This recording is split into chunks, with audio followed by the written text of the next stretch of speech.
Hello and welcome to our webinar titled Allocating Education Relief Funding to Support Student Performance. Our presenter today is Dr. April Willis. She is the Director of Operations and Business Development for National Virtual Teacher Association. Today's webinar will include a presentation followed by questions and answers. As questions arise during the webinar, please type them into the question section of your control panel. This webinar is being provided at no charge for ASPA members as well as non-members. This webinar is being recorded and will be available for future review under the members section of aspa.org. And with that, welcome Dr. Willis, and thank you for being here today. Thank you so much for having me. Excited to be back. For those of you who have been tuning into ASPA webinars for some time now, you're probably starting to get pretty familiar with my face. We've been doing several of these every month, and I'm very excited to share with you our next webinar today. We are talking about allocating education relief funding to support student performance. This is a really relevant hot topic right now in the education industry because we all know that we are looking at round 3 of COVID funding that is coming from the federal government. It will be it's going to be sifted and filtered through each of the state education agencies, and they're going to then filter it down through each of the districts, including private schools, which we'll learn a little bit more about in the coming slides. So let's jump right into our presentation today. So what does COVID funding mean for our K through 12 education industry? Well, what you need to know is that the House has voted to approve a $1.9 trillion with a T stimulus package. And what that means is that we're going to get approximately $170 billion with a B to K-12 and higher ed. This is a really big deal because this is in addition to funding that we've already seen from the previous 2 rounds. What you need to know though is that this hasn't been approved just yet. So this is what we're talking about, but it's also important to know because this is more money than the previous 2 relief packages combined, where the first one was $30.7 billion for education. The second one was $82 billion for education. Now we're looking at $170 billion. So the Senate is expected to vote in the coming weeks since the House has already voted to approve it, which means we could know by the end of March if this money is going to make its way to our school districts and to our campuses.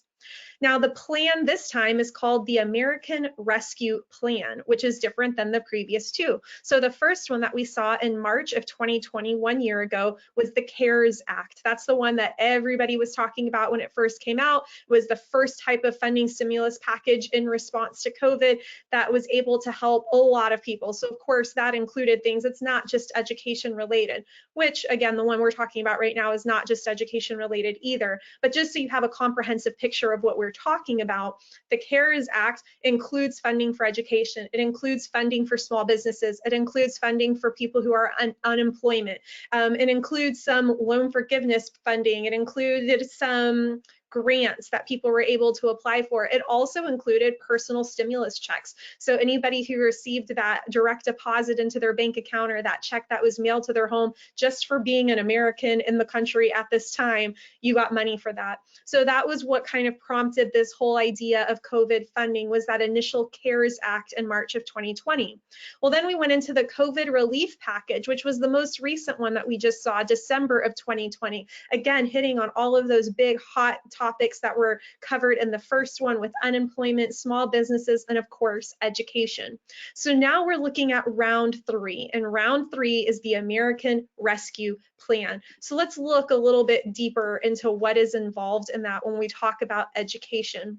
So we pulled this great chart from Future Ed, which is through Georgetown University. I know when I'm sitting in on things like this, when I'm watching other people's presentations and other people's webinars, I always want to know, like, what is something that's of tangible value that I can turn around and share with my administrators or my staff and let them know at a quick snapshot glance of what I just learned. And to me, that's kind of what this slide does. It lets you know what we're looking at and what we're hoping to get past and what that means in comparison to the previous 2 plans.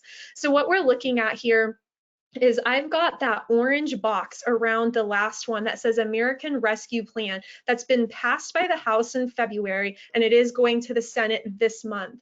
And what we can see is when we compare it to the previous two, this is that bird's eye view of the differences. So we look at the CARES Act that was signed into law of March 2020, education, like we had previously discussed, earned $30.7 billion. When you go to that middle column, the COVID relief package signed into law December of 2020, education as a whole got 82 billion. Now we're looking at this third one of hopefully $170 billion. Now the next few lines show you how that gets broken down. So K-12, if you are in the K-12 industry, which probably most people on this call are, we are looking at potentially gaining $130 billion through the American Rescue Plan, when previously in March we had only 13.2, in December 54, now we're looking at $130 billion.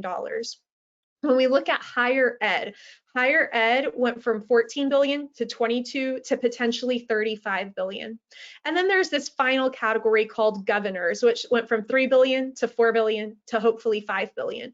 Now, what that means is that governors are given some discretion on how they want to use that funding, which they're trying to still allocate it to education. But they're saying, hey, governors, if you feel like, for example, if there was a district or a region in your state that's been hit harder than the rest, and you feel like they need a little bit more money, that's what they could potentially use that money for. So we can look at it as a little bit of discretionary funding, still supposed to go to education, but the governor gets to determine what that looks like, which, for example, if you're in the state of Texas, we have a commissioner of education here, and I know a lot of other states have their equivalent to a commissioner of education. Of course, the governor is going to be kind of getting some insight information from that commissioner to help them make that decision. So this is a great chart that if you guys would, this presentation will be shared with you later, but this slide might be one of the best slides to be able to share with your staff when we talk about what we've learned in this webinar today. Okay, so when we talk about that big number, 170 billion, there had to be a plan in order to figure out how that money was going to be used, how they came up with those numbers. So what had to go into that plan whenever they were drafting what this could potentially look like, there had to be estimates of how much things were going to cost. And then we were going to put those numbers together and say, okay, now based on all of these individual costs, we're saying we need this large lump sum of money to be able to filter down to the schools. So these were the top three things of how they came up with that number that was around $170 billion. So first they wanted to use $63.5 billion for school districts to be able to avoid layoffs, close those budget gaps, and hire more health staff. So that means we need more school nurses on site because we want them to be able to continue to share communications, continue to treat and help people have the information that they need. Perhaps even vaccine information and dissemination could be a part of that. So that's where $63.5 billion is estimated to go towards. 59.5 billion, so in a close second, was doing things around social distancing, PPE, and other safety materials for school districts. So that's a very large chunk of change that they're putting to say that school districts need to be able to come up with ways where they can continue to create safe and healthful environments for students who are coming back to school in person. And then $46 billion is going to go to meeting the learning needs, including closing that digital divide and the social emotional needs of students. So here we're looking at both the academic side and the social emotional learning side. They put that together for around $46 billion. And that's an estimate of what they think schools are going to need to be able to address these rising concerns as a result of COVID. Now, going back to that first bubble, the bright red one, $63.5 billion, when we talk about avoiding layoffs and closing budget gaps, there's a lot of information there that I know will raise some questions with people like what counts, what doesn't count. The first thing I want you to know is that with this proposed budget, they are no longer trying to implement supplement versus supplant. So you might have heard that term. I know before, if you've been dealing with federal grants previously, it was always supplement, not supplant. We're different programmings. Well, starting with the second COVID plan that we had, which if we go back and look at our chart right here, When we talk about the COVID relief package that was signed into law December of 2020, they removed that. It is no longer a supplement versus supplant thing. And so we are expecting that they will continue to not use that as part of the guidance on how you're supposed to spend these funds. Another interesting thing that I wanted to share with you is when we talk about funding being able to be used appropriately, you are able, with the COVID relief package, you are able to backdate, so you can put things towards that cost that were pre-award costs. Now, this also goes for CARES Act as well. What we don't know yet are going to be all of the rules and stipulations around the American Rescue Plan. So what we can do is we can use a lot of the guidance for the first two, the CARES Act and the COVID relief package, to kind of estimate what we think they're going to require of us coming up. Another one that was really interesting is that you are going to be able to help close some of the gaps that you may have had through the nutrition system that your campus is implementing. So if you guys ended up, like most schools did, the nutrition program that you ran likely ran at a deficit, because even in the normal years we run at a deficit for nutrition, but even especially during this year, you will be able to use this money to help close those gaps as well. So a lot of good things coming with being able to use the money, which seems like there are a little less strings attached than normally there are with federal grants. When we talk about reporting requirements, the beginning, they were going to require schools to use quarterly reports that were going to be required. But what we're hearing from Texas, which is probably going to be similar to what you're hearing across the country, they already had reporting instruments in place that the federal government or USDE said, hey, it's okay, we don't need to tag on one more thing. What you guys are already using is going to work just fine for us. So it sounds like they're also going to be a little more lax on the reporting requirements. Again, this is all just us trying to guess at this point, since it's not even signed officially into law yet, but it's good to know that these are some of the things that we're expecting based on what's been happening previously. So let's talk about what this funding distribution looks like. All 50 states will receive funding, and each state may reserve up to 10% of it for administrative costs. So for example, here in Texas, we have TEA, the Texas Education Agency. They are the ones who are responsible for distributing the funding to all of the local education agencies. And we all know that that takes a lot of time and diligence on their end. And so fortunately, the federal government is saying it's okay, TEA, for you to reserve up to 10% for your people to be able to manage the distribution and the monitoring of these federal grant dollars, essentially. And they are largely going to tie the funding to Title I. So just like when we talk about the people who as individuals are eligible to receive the COVID stimulus checks, you know, typically if you're an individual making less than $75,000 a year, or a couple that files jointly making $150,000 a year or less, you would receive the full amount. Similarly, they're looking at tying in Title I funding. So if you reach so much criteria as associated with Title I, then you're probably going to receive a maximum amount. And then as you are less tied to that, or your amounts go down or they're reduced, then you can expect that the amount that you would be receiving from this funding to also be reduced. And then I also wanted to share with you guys that, you know, since this is still up for vote, it hasn't been approved just yet. There were 19 educational organizations that did support this plan. These are national organizations. And I wanted to share with you just a couple of quotes that were in the letter. It was a very lengthy letter, and it had all of the names of the organizations and their contact information listed. And here's the first quote. It says, declines in state and local revenues that are outpacing the Great Recession a decade ago have made educator job loss among the hardest hit sectors during the COVID-fueled economic crisis. So that was a pretty powerful statement talking about how schools right now need this money to be able to kind of close that budgeting gap, to be able to bring teachers back on, to make right some of those layoffs that they had to do at the beginning. And so that was one of the things that they were really pushing for in this letter to support the plan. Another quote, these facts taken together outline the stark reality of the continued need for additional federal investment. We strongly support the $128 billion in funding included in the American Rescue Plan.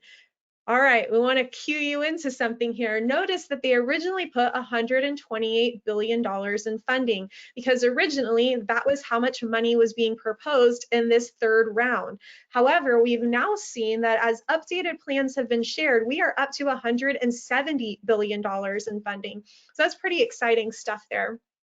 And when you get this program, or the slide deck, you'll be able to click here and see those 19 supporting K-12 organizations that were a part of that. If you're just interested in who they are and how you might be able to be closely tied with them, in case we're looking at more kind of advocacy in the future, if you and your district are interested in that, you'll be able to see that source right there. All right, so now let's bring it on home. Like I just gave you a lot of big picture information, how this is going to affect the country, some things you might need to know in the nitty-gritty part when you're doing grant reporting. But you kind of might be wondering, well, how can we spend this money equitably? What's approved? And what might be some creative ways that we'll be able to allocate this funding? So I want to share the first one with you, this equitable expenditure number one, after school and summer school programming. If we're able to supplement the idea that students have lost so much learning in the past 12 months. So it wasn't just this school year. It was basically after spring break of last school year, all the way through summer break, had a rough start in the fall. And here we are all the way full circle back to March of this year. We know that we need to do something to help supplement the education that students have not been receiving in the way that they typically would have. So what we want to do is make sure that one, our seniors are ready to graduate. They are meeting those requirements to be in that 4-year cohort so that we have fewer and fewer students hitting that 5- and 6-year graduation cohort. We also want to make sure that none of the students are having to repeat grades that otherwise wouldn't have been in that situation. If you're looking at a roster of students right now, you're thinking these kiddos are not on track to be promoted to the next grade level. But if it was a normal school year and they were able to do things business as usual, do you think those same kids would be on that list? If not, and you think that there is an opportunity to help support some of these kiddos so that they can move up with their peers and continue the educational trajectory that was meant for them, then we definitely want to consider the idea of live streaming certified teachers to your schools during the summer and after school so that we can get students where they need to be and pace them where they need to be. So you can do that a number of ways. It doesn't mean that you're only having to use the teachers that you currently have on campus. It means that you can definitely partner with outside organizations that offer virtual teachers that can stream from anywhere in the world directly to one of your classrooms where all of your students are learning together, or they can stream directly to individual student Chromebooks, tablets, laptops at home. Whatever we need to do to make sure that your students are learning at a pace that will help them make up all of that lost time and still be able to graduate or be promoted to the next grade level. So this is one of those equitable expenditures that we want to make sure is top of your list when you're considering how you're going to be spending the next round of COVID funding. Next, we want to talk about equipment for teachers and students. Being able to acquire and distribute distance learning equipment is really important. So just like you can see here, we've got what looks to be a father and his daughter looking at her schoolwork together on her tablet. Now, this doesn't necessarily mean that this is a tablet that they had or that they borrowed or that they've been gifted.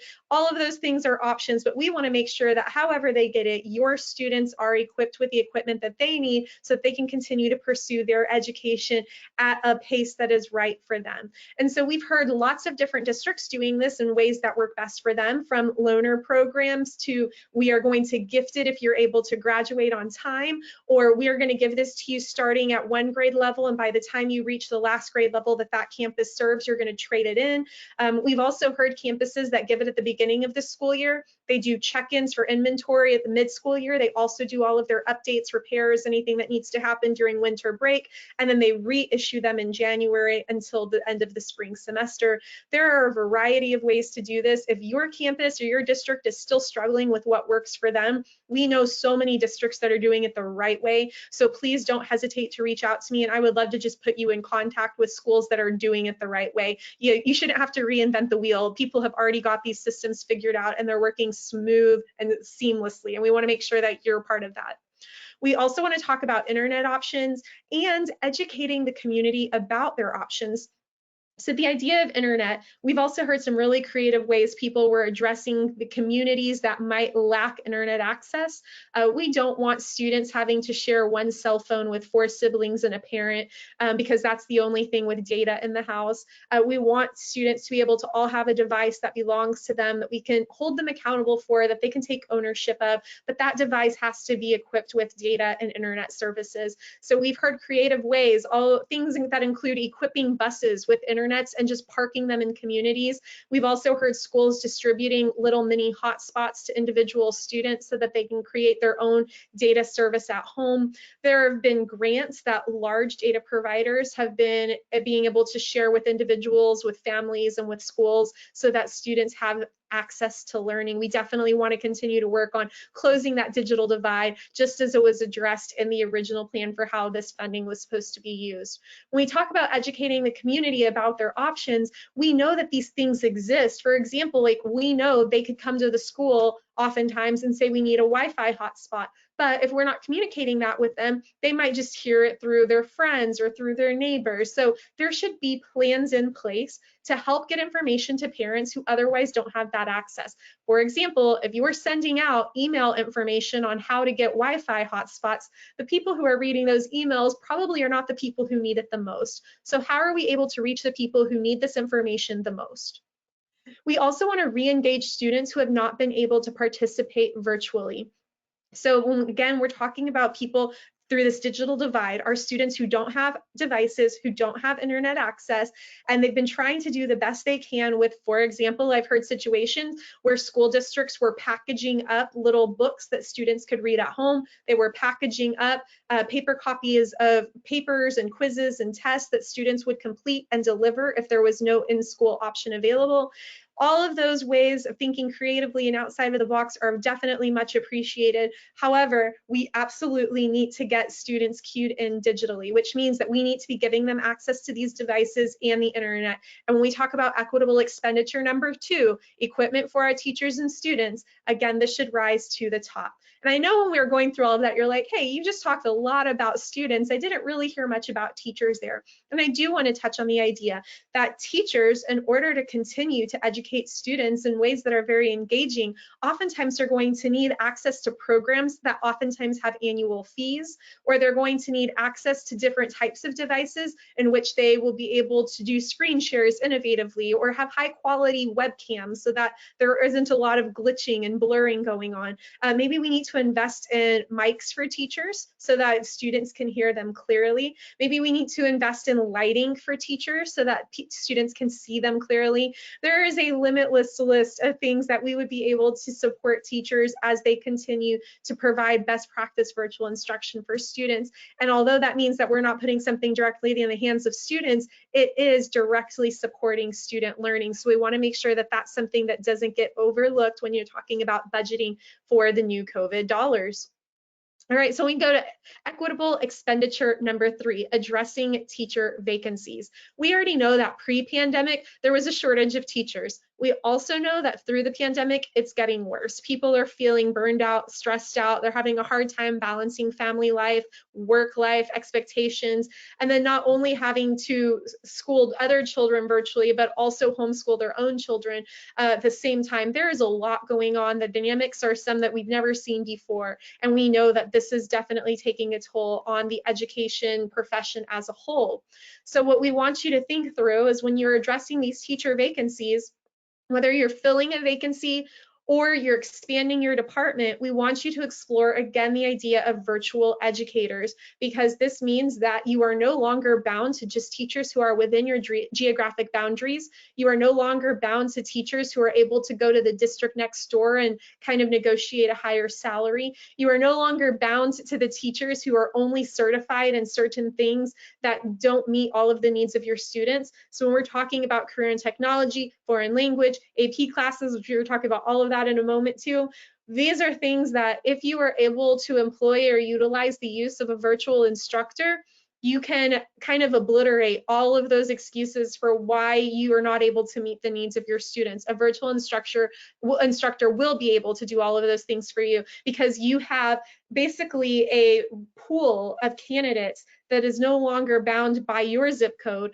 but they are global candidates. And if you were listening in a couple of webinars ago, that is something that we spent a lot of time talking about. And so again, when we're thinking about this equitable expenditure, the idea of filling vacancies with virtual instructors, I think, is one that's absolutely worth your time in exploring.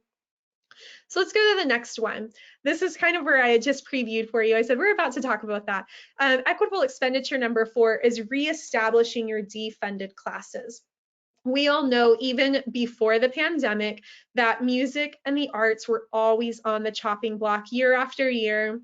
We were seeing we don't have the funding for this, we're not getting the support for this, this isn't tied to a state mandated test, this isn't tied to additional federal funding. All of these reasons were reasons why people were continuously ready to just get rid of the arts, performing arts, music, anything that was considered an elective essentially. Those things were on the chopping block. But now we have the opportunity to bring them back again through virtual instruction. Foreign language, same thing. What's really interesting about foreign language is we tend to see the same ones across the nation. It's Spanish or it's French for the most part. Every once in a while, we might see somebody offering like Mandarin or Latin, but we really don't deviate much from that. And so this is an opportunity to be able to expand the horizons of your students and get them involved with languages like Portuguese or Russian. Like, we want them to not feel that they only have 2 world language choices when we know that the world has so many more languages than that. We also want to talk about career and technology. What's fun here is in the picture on this current slide, you see a person teaching culinary arts. You can absolutely teach culinary arts virtually at a fraction of the cost of if you had a full-time educator on your campus teaching that subject. So this is an opportunity for you to bring this class back, teach it to your students virtually, meet their needs, and still continue to provide the high quality instruction that I know that your campus and your district is known for and is striving for. You have the opportunity to do that with COVID funding now. We also have the opportunity to bring back more or expand AP and GT, or gifted and talented classes.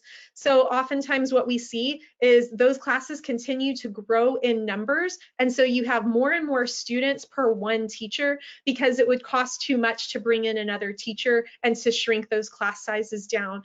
But if you look at the idea of using a virtual instructor who you can stream into one classroom on site, or who can stream into multiple classrooms at different campuses across your district at the same time at one cost of a teacher, instead of having to put a different body in every single one of those classrooms, these are opportunities for you to think creatively and be able to expand those departments, be able to continue to offer classes that otherwise you might not be able to. For example, if you had an AP stats class, you might limit it to 1 because the need just doesn't seem to be there. But if you're able to start offering it more times during the day at different times, you might be able to see that more students are willing to sign up for it. You're meeting the needs of more students, and you're continuing again to offer the high quality education that your campus is known for. All right, we've got one more here for you. Equitable expenditure number 5, building comprehensive safety routines. We do not want to minimize the importance of continuing to maintain a safe environment during these times, which means that you can use this money for protective equipment. You can use this money for space allocation. So again, the idea of being creative here. So for example, if one classroom typically held 25 students, but we're trying to maintain 6 feet of distance, you might want to reduce that classroom down to 12 or 15. And you're like, but then what am I supposed to do with the rest of those kiddos? You can put them in a classroom with a virtual teacher and an aide, which would cost significantly less than hiring another full-time teacher. You also have the option to spend this money on cleaning products so that you can continue to maintain a clean environment, on cleaning staff. You can continue to also spend this money on communications. As these updates are changing, being able to keep parents in the loop and let families know this is what we're doing to protect your child. These are expectations of you all, and this is what you can come to expect of us. All of that is built into equitable expenditure number 5. We have breezed through that, y'all. This is your opportunity. If you have any questions, I don't know if I'll be able to answer all of them for you, but I will do my very best or point you in the direction of somebody who can. While you are typing in any of your questions, I'm going to go through. I have a really great frequently asked questions document that I just wanted to preview with you. So I'm going to answer just a couple of questions through the frequently asked questions document, and then I'm going to toss it back to Tori, and she'll let me know if any of you have dropped questions in for me. All right. So charter schools, if we have any charter school people on the call, I wanted to address something for you. There's a question that said, for charter schools that receive the PPP loan, what account code will be used for charters to record the loan proceeds and revenue, assuming it's ultimately forgiven? And the directive here, and of course, this is for not the third one that's being proposed right now, but this is if you have already been awarded funding. The directive here is you should just record it like all other grants if partial or total forgiveness is expected. As the requirements of the loan are met and is officially forgiven, they would recognize their forgiveness as a revenue and reduce the loan payable. So I hope that helps out our charter friends listening. Another frequently asked question is it possible to pay for portables with FEMA funds? And unfortunately, no, not under Category B costs, which are the only allowable FEMA expenses for LEAs during the pandemic.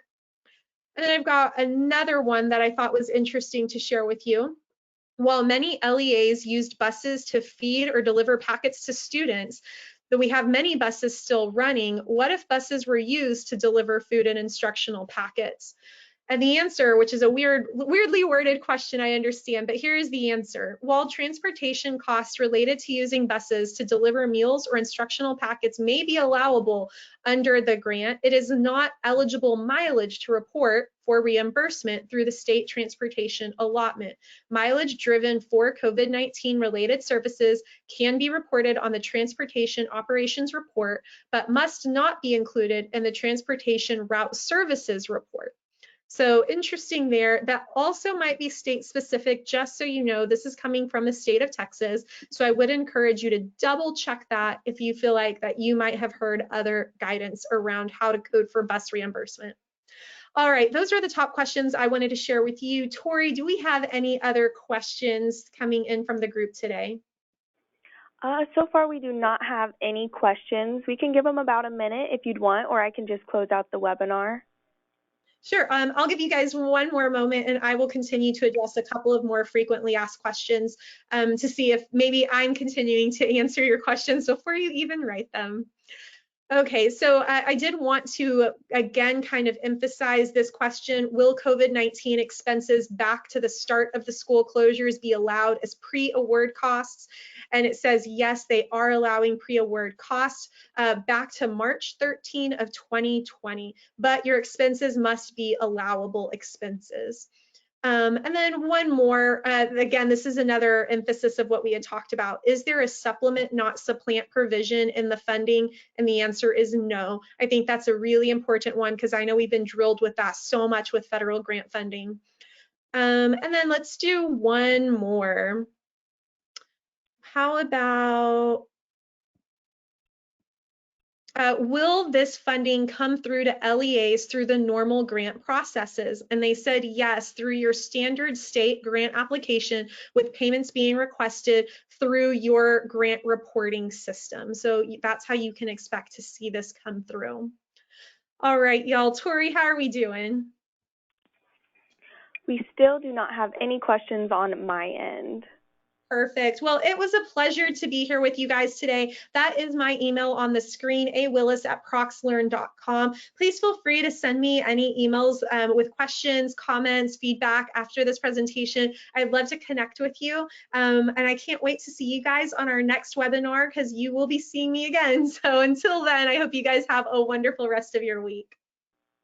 All right, thank you, Dr. Willis, and thank you to all of our attendees.